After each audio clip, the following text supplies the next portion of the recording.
Akon, you're considered a first-generation American. Your parents are African. You were born in the United States, but spent your early childhood in Senegal, and then moved back to the United States.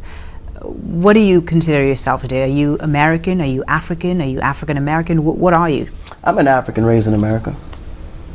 You know, clearly. So you're not American? I wish I was, but my mind is not African. I mean American. It's clearly African. But you have the accent. You have, I went to school in America. All my whole earlier childhood, I was raised in Africa. Then I came to America. Every summer, we would go back to Africa for a vacation.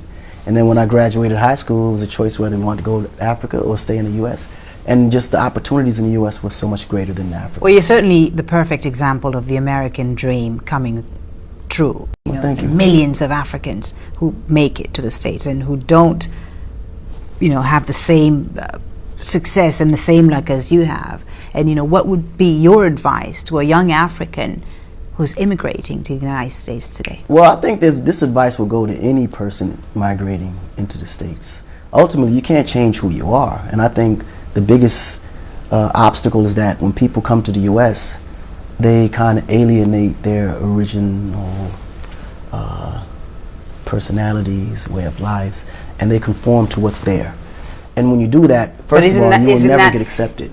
But isn't that the best way to integrate? Absolutely not, because first of all, it's no way you can move forward and you're not you. Like, one thing I do notice about America is that they respect other cultures. They actually admire other cultures very much. So when they can see the difference in who you are, their attitude towards you is completely different as well too. But if you're walking into me and I know you're a foreigner, but you're acting like an American, you just seem fake. It's not genuine. So the respect level is completely different. But if I walk up to you as an American and you're clearly an African or Asian, that makes me more curious about who you are. I ask more questions. I'm now I'm more intuitive about what this is. I get more motivated to want to learn more about it. And then the respect level is different because now you're teaching me something.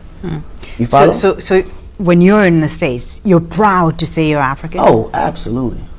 Absolutely, clearly African. Right.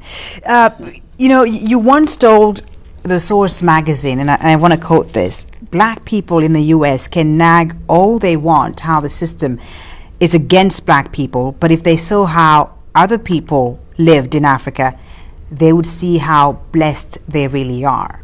Do you still believe this today when you see unarmed black teenagers being killed by the police, when you see protests in St. Louis, in Missouri, where you lived for a long time, when you see people taking to the streets in Atlanta and New York to denounce police brutality against young African American men? Do you think the system really is for these people? Well, the system was never for them. So what made you say this to Because when I said that, I was talking about the environment and where they live and the rights that they actually have and the blessing that they do, have actual access to. In Africa, the way I grew up, let's just pick a project in New York, for instance. That's a 5-star hotel compared to the environment I came up in. Like, if they see how they live, they actually get money from the government.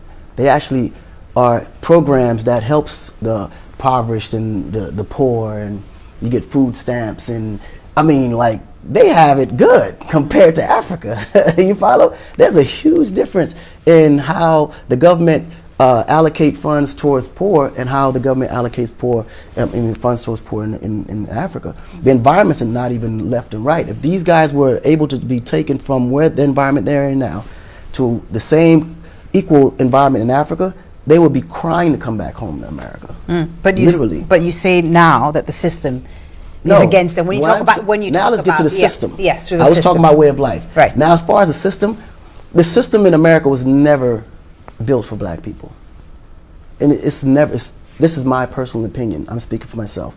I don't believe it was never built for black people because that system has never been changed. Those documents has never been altered. These things were made back in the umpteen hundreds, and these are the same exact literature that's down today. So mind you, at the time it was made, black people was never in a position where they were, looked at as equal. So if it's the same documents that they're applying today in 2014, it wasn't meant for them. What was it like growing up as a black man in America? Well, in America it was a little different because I was a foreigner. I was African and I was very dark skinned. And at the time, dark skin wasn't really in style, so I was always getting picked on in school. So my But you were in trouble a lot. That's what got me in trouble. It was frustration. What got you in trouble?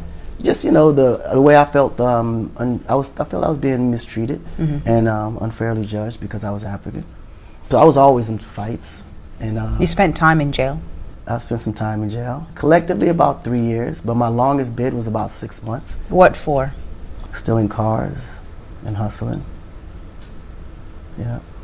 So again, what was it like then? I mean, when you see, you know, Ferguson, Missouri today, and you know, you hear of Michael Brown and Eric Garner and so on. Do you sympathize? Do you understand that experience that these people are denouncing today? I clearly understand the frustration. What I don't understand is that how, like, if I'm in a position of where they are, and I don't want to speak too much from them because I think I may have some knowledge that they may not quite have, right? Because I've been in a position where I've experienced Africa and I've experienced the United States. I always felt like Africa was for Africans. So when I see African Americans in America dealing with all these issues, my first question is, why don't they just go back home? Where? Back to Africa. Will they be treated fair? Will they actually be praised for who they are because of the fact that they're American? They'll get way better treatment. They can invest their money back home. But come on, Akon, how do you tell people who've lived for generations, centuries and centuries in one land to move back to a place they don't know? I mean, no, but that's my point. They don't know. It starts with a visit. How many African Americans do you know actually consider Africa as a vacation spot? Not one. There's when you look at the overall population of African Americans, a very few percentage would decide to go to Africa for vacation. Would even, just for knowledge, just to know where they come from, just to get an idea of what that is. It's so much fear installed into them that they wouldn't even want to even go there to visit. You mentioned Africa, they start shaking.